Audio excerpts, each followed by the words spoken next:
Magandang umaga mga ka-happy hour. Narito ang mga balita para sa MBC TV Network News Update 9 AM edition. DPWH magpapatupad pa ng reform at 60 billion pesos matitipid sa 2026. Yan ang MBC TV Network News ni Kyle Bulyas.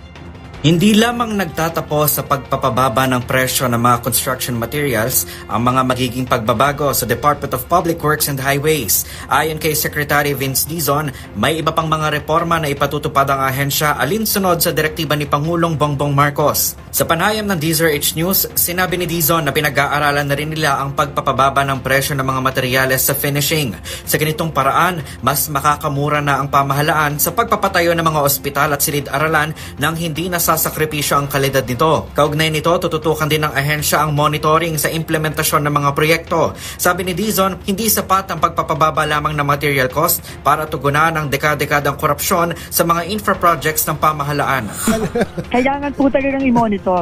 At meron pong mga gagawin, pinapagawa ang Pangulo sa atin na malapit na rin i-anunsyo ng ating Pangulo na talagang tutulong dito sa pagmamonitor natin. Kasi hindi pwedeng, kasi ang ginawa natin, binabagang natin ang costas, pero hindi natin i-monitor ng tama ang pag-implement ng mga proyekto.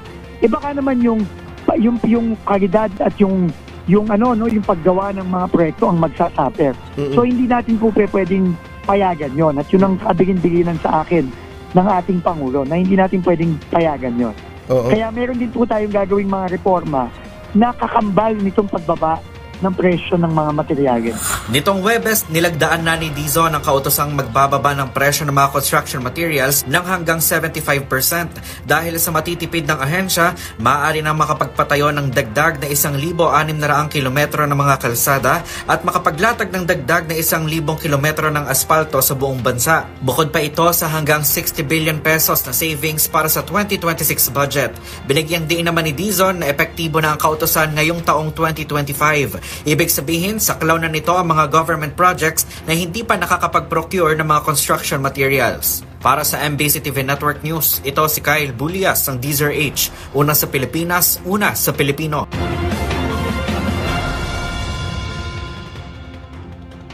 Samantala, Attorney Claire Castro nanindigang hindi interesado sa pagiging kalihim ng DOJ. Pinapakalma ni Palace Press Officer Claire Castro ang publiko matapos na lumabas ang usapin na siya ang susunod na kalihim ng Department of Justice. Ayon kay Castro na hindi siya interesado at hindi rin ito nag-apply para sa posisyon, pinasalamatan niya si mamamayang Liberal Party List Representative Leila de Lima na nararapat si Castro sa nasabing posisyon. Mensahe naman ni Castro sa mga kritiko ay maaari na silang mag-relax dahil hindi ito interesado sa pwesto. Si De Lima ay naging Justice Secretary noong panahon ni dating Pangulong Benigno Aquino III, kung saan bukod kay Castro, ay sinabi niyang nararapat din sa pwesto si Batangas Representative Jervil Jinky Beatrix Luistro.